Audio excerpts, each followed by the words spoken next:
رب العالمین د انسان سره د خپل تعلق د ساتلو یو ذریعه ښه خوبم ذکر کړی دی چې الله تعالی د انسان په دماغو کې الهامي طور په خوب کې څه څیز راواچوي دې ته رؤیا صالحه وایي او موږ پښتانه ورته رښتیا خوبونه وایو. عام طور چې سړی ویده شي دې خوبونه یې نه کله ښه خوب ویني کله خراب خوب ویني او کله دې هغه څه په خوب کې ویني چې د ورځې څه کار کوي. زموږ علماء کرام د دې خوبونو درې قسمه ذکر کوي. په عربی کې یو ته رؤیا صالحه وایي، رحمانی خوبونه ورته وایي. دا هغه خوبونه دي چې د رب العالمین د طرف نه انسان ته په خوب کې څه ښه شی وښولی شي. یو فرشته ناسته ده او هغې فرشتې ته ملهم وایي. هغه د انسان د زړه ته د نیکۍ یا د انسان د خیر کارونه غورځوي. د هغه فرشتې نوم ملهم دی او چې کم د خیر کارونه د انسان دماغو ته د انسان زړه ته ورغورځوي هغې ته الهام وایي. نو کله د خیر دا کارونه د زړه ته د ورځې غورځوي په ویښه او کله د شپې په خوب کې ورته غورځوي. عموما یو سړی خوب وویني په مانځه ولاړي یا په خوب کې شنه څیزونه وویني یا په خوب کې باغونه وویني یا په خوب کې د قرآن حکیم تلاوت وویني، دا ښه خوبونه دي، رحمانی خوبونه ورته وایي. دا د الله د طرف نه دي، په دې انسان خوشحالیږي. او کله کله انسان په خوب کې د غم او د مصیبت خوبونه وویني، داسې خوبي چې هغه د خطرې وي، وینې پکې وویني او څښا ډیرانونه او ګندونه پکې وویني، نجاستونه او غلاظتونه پکې وویني. دا د شیطان د طرف نه دي. شیطان هم ناست د انسان د زړه ته او د دماغو ته وسوسې غورځوي. دا هغه شیطان نوم وسواس دی او چې کم شی د انسان زړه ته او دماغو ته غورځوي که په ویښه او که په خوب کې هغې ته وسوسه وایي. نو دغه خوب کې دا د خطرې خوبي، د یرې خوبي، هغې ته شیطاني خوبونه وایي. او کله دریم یو قسم بل خوب هم انسان اینی چې دې د ورځې څه کوي د شپې غیني، لکه زمیندار د ورځې ګیاري وي، پټي کې خدمت کوي، د شپې هم دا خوبونه اینی. یا لکه کلندر د شپې هم په خوب کې چغې وي پېښور له باروبار. دا د ورځې چې دې کم کار کوي اوله د شپې له په دې ذهن کې راشي. زموږ عربی کې دې ته حدیث النفس وایي. د زړه او د انساني نفسي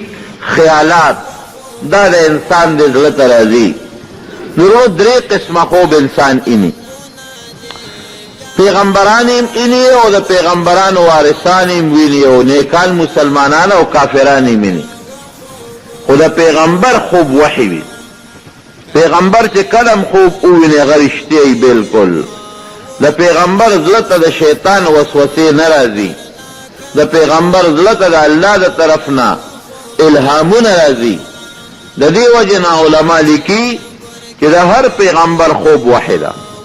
حضرت ابراهیم علیه السلام په خوب کې ولیدل چې دا زوی دی حلال کا، او بیا زوی ته وایي یا بنی انی ارا فی المنام انی اذبحک فانظر ماذا ترى. بچی خوب کې مې دا ولیدل چې زه تا حلالومه. اوس ګوره خوب د پیغمبر دلیل دی او زمون خوب دلیل نه دی. که مونږ چا په خوب کې دا ولیدل چې زوی حلالو نو دا به نه حلالی. زمون خوب دلیل نه دی، د پیغمبر خوب شرعي دلیل دی. فوراً حضرت ابراهیم علیه السلام په هغه خوب باندې عمل وکړو، زوی بیابان ته بوت او څه میلو او الله تعالی بیا ولا خیر ورکو. خو ابراهیم علیه السلام په هغه خپل خوب یو عمل وکړو. دارنګ حضرت یوسف علیہ السلام خوبینی او بیا پلار ته وی یا ابتی انی ارا فی المن یا اذ قال یوسف لابیه یوسف علیہ السلام پلار ته وی یا ابتی اے زما پلارا ما یول ستوری ولیدل نور او سپومه می ولیدل چې ما ته په سجده پراته دي نو ګوره لا ماشوم دی دا الله له طرف نه ورته دا یو الهام شو الله تعالی ورته په زړه کې دا واچوله انی رأیت 11 کوكبا یول ستوری والشمس والقمر رأیتهم لی ساجدین نور او سپومه دی ما ته سجده کوي پلار یې پوه شو یول ستوری ستا یول سرونه دي او نور سپومه دی مور او پلار دی دا بستا تعبیر دی خپو ته به یو ځل در غورځېږي زره ورته وي ګورې بچې دې خوب ال چاته ونه ګورې د خوب په تعبیر به درونه پوه شي نو ستا خو مشران رونه دي هغوی چې دا برداشت کوي چې موږ د یوسف خپو له لاړ شو هسې نه څه چل درته جوړ نه کړي دا رښتونی خوب و نبی کریم صلی الله علیه وسلم هم دقسې رښتوني خوبونه به لیدل د نبوت نه 6 میاشتې مخکې د نبی علیہ السلام به خوبونه لیدل 6 میاشتې د خوبونو زمانه وه پوره 6 میاشتې او بخاری شریف کې حدیث دی نبی علیہ السلام فرمایي چې کم خوب به مې ولیده سار به داسې د هغې تعبیر ما ته ښکاره لکه د انور چې راوخېږي د انور په شان به ما ته هغه تعبیر ښکاره چې څه خوب به مې ولید هماغسې به کېدل نو پیغمبران چې خوب یې رونو هغه بلکل رښتیا یو ځل فرمایي مجلس کې ناست دی وی ما دا خپل ملګري راته راپېښ شو صحابه کرام او کمیسونه یې چولي د چا کمیس د دې سینې پورې و د چا د هغې نه لاندې د خېټې پورې و د چا د هغې نه لاندې د کونډو پورې و او وی چې عمر فاروق ته مې وکتل نو هغه ځان پسې خپل کمیس راښکه ډېر زیات اوږد و بالکل ټول وجود یې پکې پټ او ځان پسې هغه کمیس راښکه صحابه ته تپوس کوي فما اولته یا رسول الله دا الله رسول څه تعبیر دی ولا وسته وی دا قمیص د دې تعبیر دین دی دین لکه څنګه چې په قمیص کې سړی پټي نو مسلمان په خپل دین کې پټ دی څنګه چې قمیص سړی د ګرمۍ او د یخنۍ نه بچ کوي دارنګې دا دین سړی د الله د قهر او د غضب نه بچ کوي څنګه چې په قمیص د سړی عورت پټي دارنګې په دین د مسلمان هغه بېعزتي پټه ده هغه شرم یې پې پټ دی وی دا دین دی نو د دې نه دا معلومه شوه چې په حضرت عمر فاروق رضی الله عنه کې دین او دینداری د نورو ټولو په نسبت زیاته و یو بل حدیث پاک کې راځي نبی کریم صلی الله علیه وسلم فرمایي سار وختي کې نه صحابه کرامو ته وی چا خو خوب نه دی لیدلی باقاعده به د صحابو نه تپوس کو که چا خوب لیدي نو ما ته ووایه چې تعبیر ورته وباسم چا خو خوب نه دی لیدلی صحابه چپ پاتې شو وی ما خو بیګا خوب لیدلی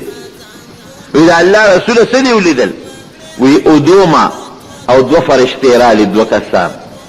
دواړو د مټه ونیو مو ناشنا سیلې را باندې وکړ اوچت یې کړم بر اسمانونو ته وخېجو نو دا خوب دی د نبي علیه السلام مبارک وی هلته داسې ناشنا څیزونه راته وښول چې حیران شو منامي معراج ورته وی وی بره لاړم یو سړی مې ولید په ځمکه پروت دی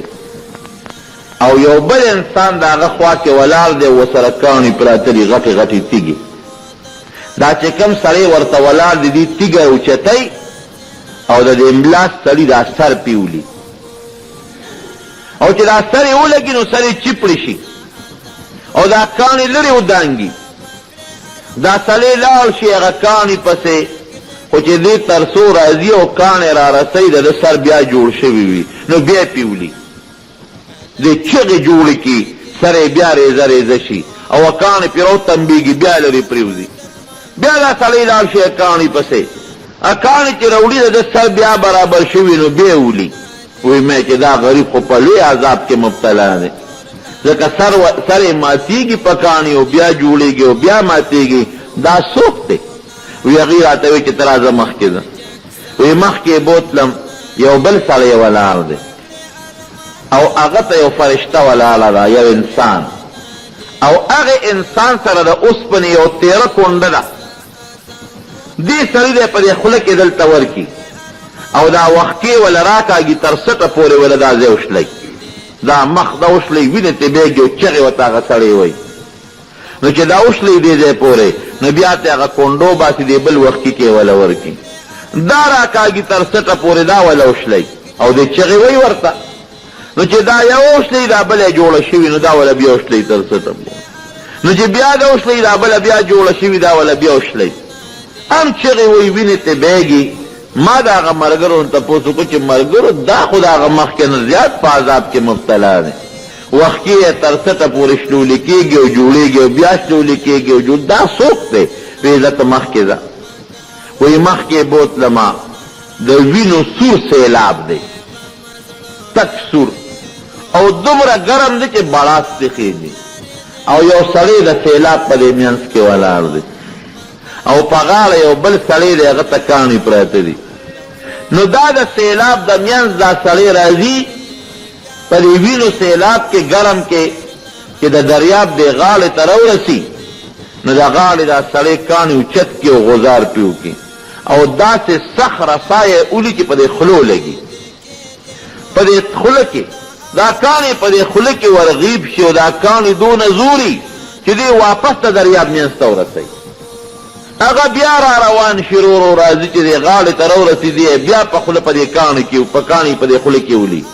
او د کاڼي دومره زوري چې د دریاب دې منځ ته ورسوي. مې ملګرو دا غریب خو په لوی عذاب کې مبتلا دی، د وینو سور دریاب او بیا ګرم او غاړې ته نشي راوتی په دې خوله لګي دی بل عذاب. دا څوک دی؟ وایي ته راځه مخکې ځه. وایي مخکې چې لاړم یو بل انسان مې ولیده چې هغه ته مرداره غوښه پرته، داسې غوښه چې څښا بینتې دي ماتې پوزه پټه کړه او چینجي په هغه غوښه یې نښتې دي، دا نري نري چینجي، او هغه سړی لګیا دی هغه غوښه خوري او چې کله چې دا پوزه وترنګوي نه خوري نو بل یو سړی وله څپېړه ورکړي چې شا به خوره، په زور پې هغه څښا د چینجو ډکه بدبویه غوښه خوري. مې چې دا خو لا په غم کې غریب مبتلا دی، دا څوک دی؟ وایي ته راځه مخکې ځه. وایي چې مخکې لاړم د تنور په شان یو غار دی، بره خولې تنګه ده او لاندې خولې کولاو ده او په هغې کې ښځې او سړي بربند سوځي، بربند پکې پراته دي او هغه غار کې داسې اور دی لمبه وی چې وایي دا سړي او دا ښځې چې بربند دي دا د غار دی خولې ته راوخېږي. وایي زه وایم چې بس را پروزي ته خو بیا هغه لمبه کښېنې دي بیا ویښته لاړ شي، بیا هغه لمبه راوچته شي او بیا د غار دی خولې له دا خلک راورسي. وایي چې دا یې را پرېوتلتې، وایي بیا هغه لمبه ښکته شي. وایي ما دې تپوس وکړه چې دا څوک دی؟ دا غریبانان خو په دې اور کې وسوځېدل چغې وباسي، دا څوک دي؟ وایي ما ته وایي چې دا پرېږده ته را مخکې ځه. وایي ویې ګرځولم ټوله شپې را باندې چکرې ووالې، جنتونو ته یې بوتلم، ناشنا ناشنا باغونه مې ولیدل، داسې جنتونه مې ولیدل چې په هغې کې کمې اوبه روانې دي نو د خټو په ځای پکې مشک دی او امبر دی، او چې هوا والوځي نو خوره زعفران راوچت شي. یو ناشنا مزیدار محل مې ولید، ډېر اعلی خشته